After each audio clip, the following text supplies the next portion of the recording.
Hello YouTube, how you guys all doing? This is SSGL here, bringing you the second topic of discussion here on the channel. Today we're going to be talking about what I think are the top 10 situations split screen gamers have to deal with in current times, myself included. You can follow this link on the video which serves as the channel's intro for a simplified written version of this. If you are someone who likes split screen, I think things are only bound to get more interesting, especially with VR upon us. Now, the original TV sci factor is not included here. Yes, I definitely remember that one during my Sega Genesis days, and believe it or not, in this day and age, I still find myself running into that one every now and then. Well, I think things have come a long way. I described the Halo franchise loss of split screen support with Halo 5 Guardians combined with Xbox boss Phil Spencer remarks justifying its removal as the tip of the spear, the climax, due to the various reactions I have observed, including the apparent civil war at Halo waypoints, the attitude of gaming reviewers, various developing themes coming forward to reassure couch gamers as a result, and so forth. This was all to a level that I have never seen before, particularly when speaking about other developers coming forward to reassure gamers such as those behind Gears of War 4. Granted, after what happened to Halo, there was a sizable amount of panicking.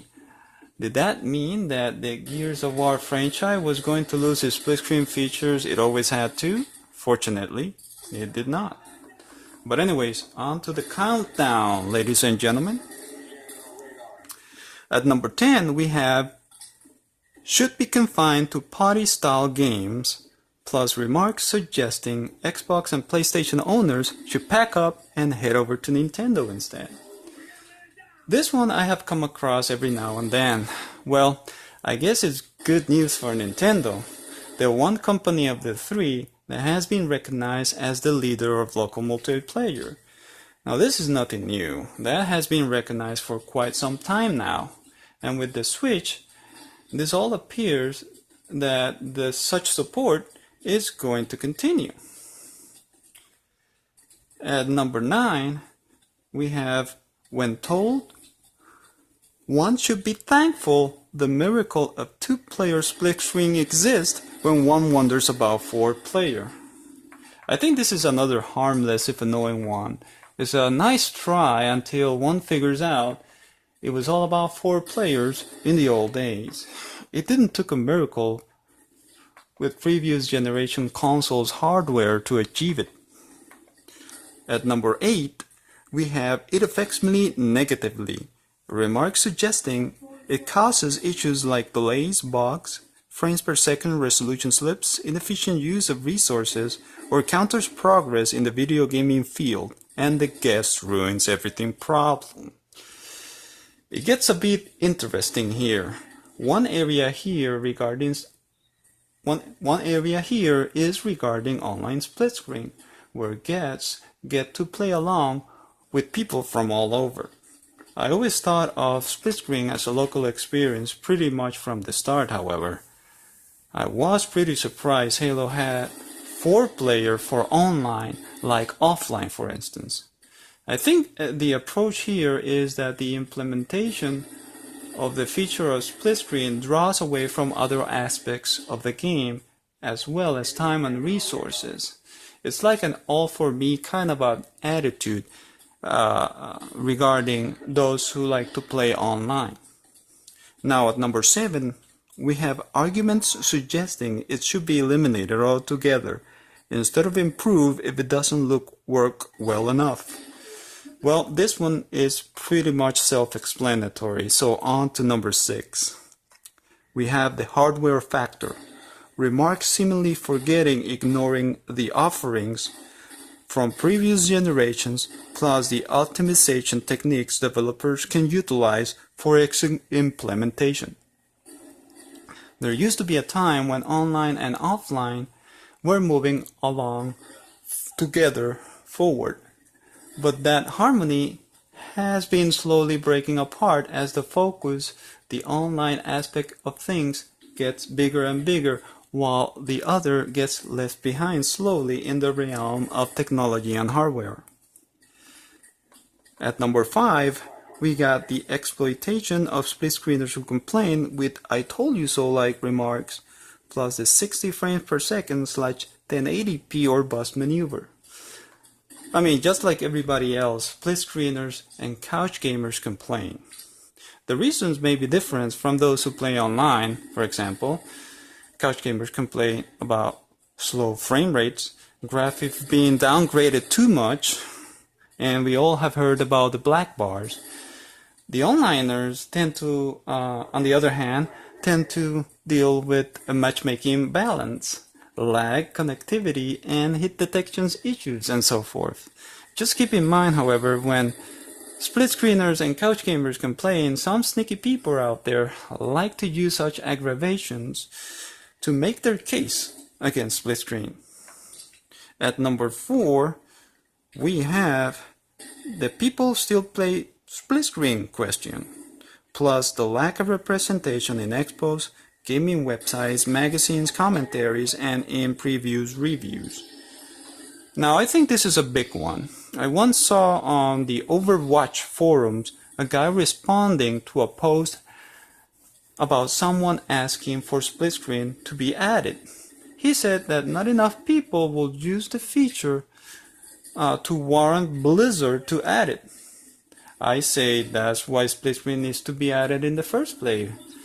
As popular as Overwatch is, it having split screen will definitely motivate a lot of people that haven't used the feature of split screen to use it. Split screen is not a feature that I think one normally sees proudly being showcased on gaming expos. I don't recall the last time I saw a page or two on a gaming magazine detailing the split screen features or technical know-hows of a game. You can ask yourself, when was the last time you remember a game reviewer to include such feature when grading a game? I definitely remember Polygon, for example, going as far as saying that the removal of split screen in Halo 5, and these are their words, didn't affect our reviewers' assessment of the game. Well, when you realize that the Angry Joe channel is seemingly the only one out there who got pissed off about the lack of split screen in Halo 5, you know that the split screen couch gaming community is not being represented as it should be. At number 3, we have the money profit business factor. Plus, when told one should buy extra consoles, subscriptions, copies of the game, and so forth instead. Now, I'm pretty sure a lot of couch gamers have gone through this one. I suppose I need to buy 6 Xboxes now if I want to play a game of Riptide GP Renegades. That game does have 6-player split screen support for the Xbox One. Perhaps companies are hoping to see such gamers who have lots of money in their pocket go that route, leaving the rest of us poor people to bite the dust. Now at number 2, we have anti-split screen remarks. Examples like, "It's a thing of the past," "I hate it," "It sucks," "It must die," "Get on with the times." This is where it gets a little bit emotional. And I think this is where I advise couch gamers to disengage and instead promote the gaming features that they like on YouTube or some other social site by whatever means available. You know, for the purposes of showing proof that sometimes families like to play together, for example. Because for whatever reason, those who passionately hate split screen apparently don't think they'll ever get married, let alone have children. And finally, ladies and gentlemen, at number 1, We have developers and executives telling the public it compromises the experience, it's hard for busy people, no split screen for 60 frames per second, instead of promoting split screen social gaming features. Now this one is pretty much what served me as the motivation to create this channel. Hearing the current developers of Halo give out technical reasons regarding the removal of split screen, like the development of a new engine, frames per second, available time and resources is one thing.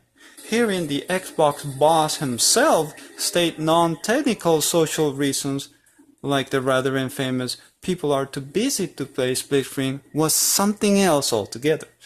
The developers of For Honor did something similar, I think.